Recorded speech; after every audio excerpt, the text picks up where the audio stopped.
ആദ്യം ശ്രീ സുരേഷ് കുമാർ നോക്കൂ, ഒരു കൗൺസിലറുടെ ഓഫീസ് പ്രവർത്തിക്കുന്ന കെട്ടിടത്തിൽ ചില അസൗകര്യങ്ങളുണ്ട്.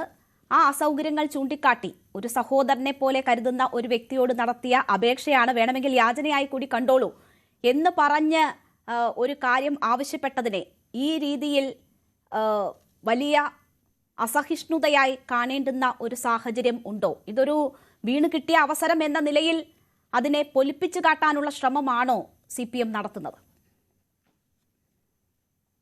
നമുക്ക് എനിക്ക് ശരിയാം വിധം കേൾക്കാൻ വേണ്ടി കഴിയുന്നില്ല, വളരെ സ്ലോലിയാണ് കേൾക്കുന്നത്. എങ്കിലും ഞാൻ കേട്ട കാര്യങ്ങൾക്കുള്ള മറുപടി പറയാം. നമുക്കെല്ലാവർക്കും അറിയാം, ഒരു തദ്ദേശ സ്വയംഭരണ സ്ഥാപനത്തിന് കീഴിലുള്ള ഒരു കെട്ടിടം ഓഫീസിന്റെ പ്രവർത്തനങ്ങൾക്കായി ഒരു MLA കൃത്യമായിട്ടുള്ള മാനദണ്ഡങ്ങൾ പാലിച്ച് വാടകയ്ക്കെടുക്കുകയാണ്.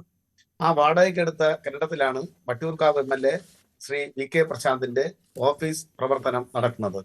അത് കഴിഞ്ഞ 7 വർഷമായി നടക്കുന്നു എന്നാണ് നമ്മൾ മനസ്സിലാക്കുന്നത്.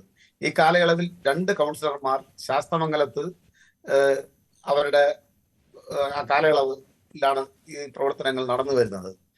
നമ്മൾ മനസ്സിലാക്കേണ്ടുന്ന ഒരു കാര്യം, ശ്രീമതി ശ്രീലേഖ ഈ ശാസ്തമംഗലം കൗൺസിലറായി വന്ന 2 ദിവസമായതേ ഉള്ളൂ. സത്യപ്രതിജ്ഞ കഴിഞ്ഞതിന് ശേഷം വളരെ പ്രോവോക്കേറ്റഡായി അവർക്ക് അവരുടെ പാർട്ടി മേയർ പദവി നിഷേധിച്ചതിൽ പ്രതിഷേധിച്ചുകൊണ്ട് പ്രോവോക്കേറ്റഡായി എല്ലാ മാനദണ്ഡങ്ങളും കാറ്റിപ്പറത്തി. നമ്മളുടെ ഒരു സിസ്റ്റം നിലനിൽക്കുകയാണല്ലോ. ഒരു തദ്ദേശ സ്വയംഭരണ സ്ഥാപനത്തിന് കീഴിലുള്ള ഒരു മുറി വാടകയ്ക്കെടുക്കുന്നത് എങ്ങനെയാണ്, അതിന്റെ വാടക കൃത്യമായി അടയ്ക്കുന്നുണ്ടോ, അതിന്റെ കരാർ കാലാവധി, ഇതെല്ലാം ഈ കാര്യങ്ങളൊന്നും തന്നെ ബഹുമാനപ്പെട്ട കൗൺസിലർക്ക് ബാധകമല്ല എന്ന നിലയിൽ MLA എല്ലാ പ്രോട്ടോകോൾ ലംഘനവും നടത്തിക്കൊണ്ട് ആ മാനദണ്ഡങ്ങൾ ആപ്പാടെ കാറ്റിൽ പറത്തിക്കൊണ്ട് MLA ഫോണിൽ വിളിക്കുകയാണ്.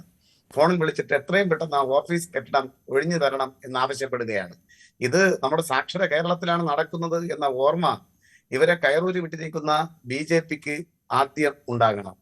ഇവർ ചെയ്തത് തെറ്റാണ് എങ്കിൽ ഇന്നിപ്പോൾ മേയർ അതിന്റെ വ്യക്തമായിട്ടുള്ള മറുപടി പറയാതെ ബഹുമാനപ്പെട്ട മേയർ ഒഴിഞ്ഞു മാറുകയാണ് ചെയ്തത്. അങ്ങനെയാണെങ്കിൽ ഈ കൗൺസിലറെ നിലയ്ക്ക് നിർത്താൻ തയ്യാറാകണം. ഏകദേശം 23 വാർഡുകൾ ഉൾപ്പെടുന്നതാണ് വട്ടിയൂർക്കാവ് നിയോജക മണ്ഡലം എന്നാണ് ഞാൻ മനസ്സിലാക്കുന്നത്. അങ്ങനെയാണെങ്കിൽ ഈ കൗൺസിലർക്ക് എന്താണോ പ്രത്യേക പദവി ഉണ്ടോ എന്നുള്ളതിനെ സംബന്ധിച്ചാണ് ഞങ്ങളെ ആശ്ചര്യമുളവാക്കുന്ന ഒരു പ്രധാനപ്പെട്ട ഞങ്ങൾക്കുണ്ടാകുന്ന ഒരു ചോദ്യം. നമുക്കെല്ലാവർക്കും അറിയാം, ചീഫ് സെക്രട്ടറി, കേരളത്തിന്റെ ചീഫ് സെക്രട്ടറിക്ക് മുകളിലാണ് ഒരു MLAയുടെ പ്രോട്ടോകോൾ സ്ഥാനം.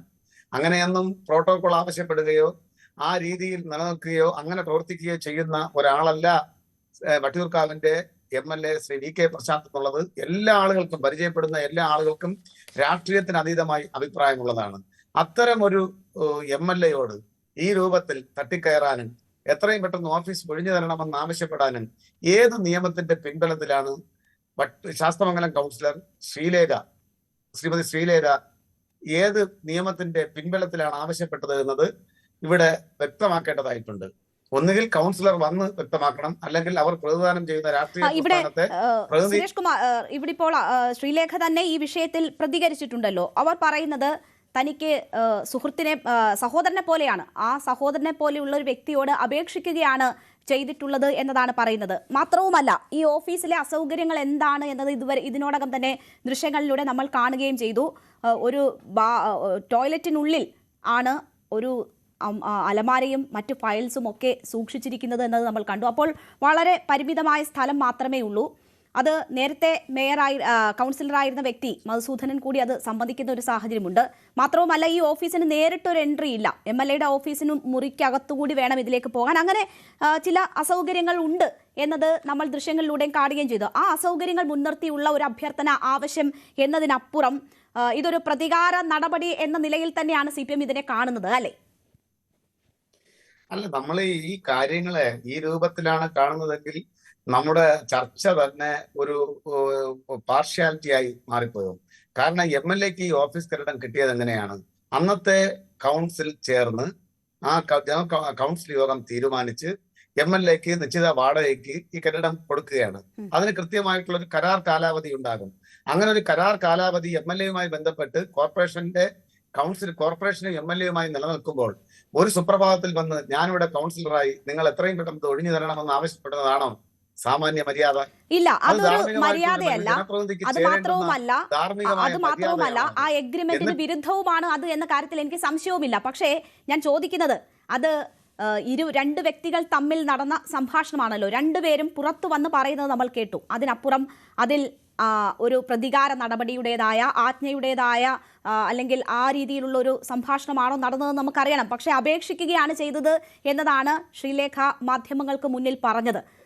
അപ്പോൾ അതിനപ്പുറമാണ് എങ്കിൽ താങ്കൾ പറയുന്ന ഈ ഗ്രാവിറ്റിയിൽ ആ വിഷയത്തെ കാണേണ്ടതുണ്ട്. ശ്രീലേഖ മറ്റൊരു കാര്യം പറയുന്നുണ്ട്, ഈ സംഭാഷണം വേണമെങ്കിൽ പുറത്തുവിടൂ എന്ന ഒരു കാര്യം കൂടി ശ്രീലേഖ പറയുന്നുണ്ട് മാധ്യമങ്ങളെ കാണുമ്പോൾ. ജനങ്ങൾക്ക് അദ്ദേഹത്തെ സംബന്ധിച്ച് വളരെ കൃത്യമായിട്ട് അറിയാം എങ്ങനെയാണ് VK പ്രശാന്ത് MLA ജനങ്ങളോട് പെരുമാറുന്നത്. തന്റെ മുന്നിൽ വരുന്ന ആളുകളോട് രാഷ്ട്രീയത്തിന് അതീതമായി അവരുടെ പ്രശ്നങ്ങൾ ഇടപെടുന്നത് എങ്ങനെയാണെന്ന് അറിയാം. അത്തരമൊരു MLA-യോട് ഇത്രയും ധാർഷ്ട്യം നിറഞ്ഞ നിലയിൽ സത്യപ്രതിജ്ഞ ചെയ്ത പിറ്റേ ദിവസം എന്റെ ആ ഓഫീസ് റൂം ഒഴിഞ്ഞു തരണം എന്ന് ആവശ്യപ്പെടുന്നത് ഏത് നിയമത്തിന്റെ പിൻബലത്തിലാണ് എന്നുള്ളത് ബഹുമാനപ്പെട്ട കൗൺസിലർ തന്നെ ഇവിടെ വന്ന് വ്യക്തമാക്കിയാൽ കൊള്ളാമായിരുന്നു. ഇതിനകത്തൊരു പ്രധാനപ്പെട്ട പ്രശ്നം, ഇങ്ങനെ കൗൺസിലർമാർ കോർപ്പറേഷനിലെ BJP-യുടെ രാഷ്ട്രീയ പ്രസ്ഥാനത്തിന്റെ പ്രതിനിധികളായി ജയിച്ചു വന്ന കൗൺസിലർമാർ ഈ രൂപത്തിൽ തുടങ്ങിയാൽ എവിടെ ചെന്ന് നിൽക്കും നമ്മുടെ നാട്? അതാണ് ഒരു പ്രധാനപ്പെട്ട വിഷയം. ഇതിനെ സംബന്ധിച്ച് എന്നെ ഞെട്ടിപ്പിച്ചത് മറ്റൊന്നുമല്ല, ബഹുമാനപ്പെട്ട കൗൺസിലർ അവർ ഔദ്യോഗിക ജീവിതത്തിൽ വലിയ പദവികൾ വഹിച്ചിരുന്ന ഒരാളായിരിക്കാം. എങ്കിൽ പോലും രാഷ്ട്രീയത്തിൽ ചില പരിമിതികളുണ്ട്. ആ പരിമിതികളും പരിചയ കുറവും അതുകൊണ്ടാണ് ഇത് സംഭവിച്ചു പോയത് എന്നുള്ള രൂപത്തിലെങ്കിലും BJP-യുടെ ജില്ലാ സംസ്ഥാന നേതൃത്വം ഈ കാര്യത്തിൽ ഇടപെടാൻ അവർ തയ്യാറായിട്ടില്ല. അപ്പോ ഏതെല്ലാമോ അദൃശ്യ ശക്തികളിൽ നിന്നും കൗൺസിലർക്ക് ചില അനുമതികൾ കിട്ടിയിട്ടുണ്ട് എന്നാണ് ഞാൻ മനസ്സിലാക്കുന്നത്. അതുകൊണ്ടാണ് ജയിച്ച് പിറ്റേ ദിവസം വന്ന് MLA-യുടെ മെക്കിട്ട് കയറുന്ന നിലയിലേക്ക് ഈ പ്രവർത്തനത്തെ കൊണ്ടുപോയിട്ടുള്ളത്. മറ്റൊന്ന് എനിക്ക് മനസ്സിലാകുന്നത്, മേയറായി സത്യപ്രതിജ്ഞ ചെയ്യാൻ ഇടയുണ്ട്, മേയറാവാൻ സാധ്യതയുണ്ട് എന്ന നിലയിൽ നിന്ന് പെട്ടെന്ന് ഒരു പതനം ഔദ്യോഗികമായി അവർക്കുണ്ടായി. ആ പതനത്തിന്റെ വാശിയോ വൈരാഗ്യമോ ആരോടൊക്കെയോ തീർക്കുന്നത് പോലെ നമുക്കിത് കാണാൻ വേണ്ടി സാധിക്കുന്നുണ്ട്. ഇതൊന്നും നമ്മുടെ സാക്ഷര കേരളത്തിന് ഭൂഷണമായിട്ടുള്ള കാര്യമല്ല. ഇത്തരം കാര്യങ്ങൾ തുടക്കത്തിലെ തന്നെ കേരളം ഒറ്റക്കെട്ടായി ചേർത്ത് തോൽപ്പിക്കേണ്ടതാണ്. ഇപ്പോ എന്റെ സഹോദര തുല്യനാണ്, ഞാൻ അഭ്യർത്ഥിക്കുകയായിരുന്നു, ഞാൻ അപേക്ഷിക്കുകയായിരുന്നു എന്ന നിലയിലൊക്കെയുള്ള പുതിയ വാദഗതികളുമായി വരുന്നത് ജനരോഷം തങ്ങൾക്ക് എതിരാകുന്നു എന്ന വലിയ തിരിച്ചറിവിന്റെ അടിസ്ഥാനത്തിലാണ്. അതുകൂടി നമ്മൾ ഈ അവസരത്തിൽ ചേർത്ത് വെച്ച് വായിക്കാൻ തയ്യാറാകണം. ഈ രൂപത്തിൽ പോകാൻ ഒരിക്കലും അനുവദിക്കപ്പെടാൻ പാടില്ല.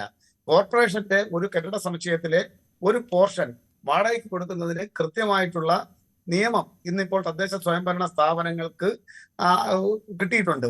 ആ നിയമത്തിന്റെ അടിസ്ഥാനത്തിലല്ലാതെ ഒരു ഇഞ്ച് പോലും ഒരു MLA ഇത് വാടകയ്ക്ക് എടുക്കും എന്ന് എനിക്ക് തോന്നുന്നില്ല.